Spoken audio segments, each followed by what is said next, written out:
Hello guys, അപ്പം നമുക്ക് ഇന്ന് കൊട്ടിയൂർ അമ്പലത്തിൽ വരെ പോകാം. കണ്ണൂർ ജില്ലയിലെ കാട്ടിനുള്ളിൽ ഒളിഞ്ഞിരിക്കുന്ന ഒരു ദിവ്യഭൂമിയാണ് കൊട്ടിയൂർ മഹാദേവ ക്ഷേത്രം.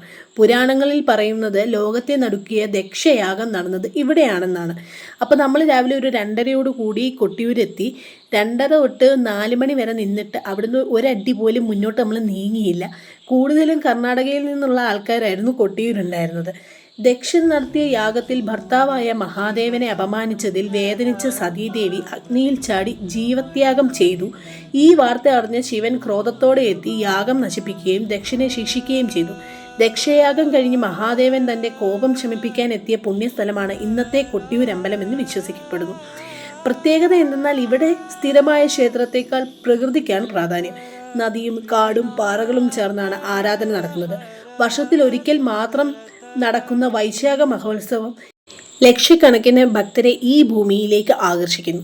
നമ്മൾ അവിടുന്ന് നേരെ ഇറങ്ങിയിട്ട് പറശ്ശിനിക്കടവ് മുത്തപ്പനെ കാണാനായിട്ടാണ് പോയത്.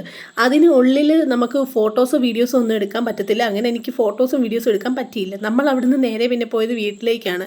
നമുക്ക് 2 ദിവസത്തെ ട്രിപ്പായിരുന്നു. നമ്മൾ കൊട്ടിയൂരും കയറി പറശ്ശിനിക്കടവും കയറി. അപ്പോൾ ഇന്നത്തെ വീഡിയോ ഇത്രയേ ഉള്ളൂ. ബൈ.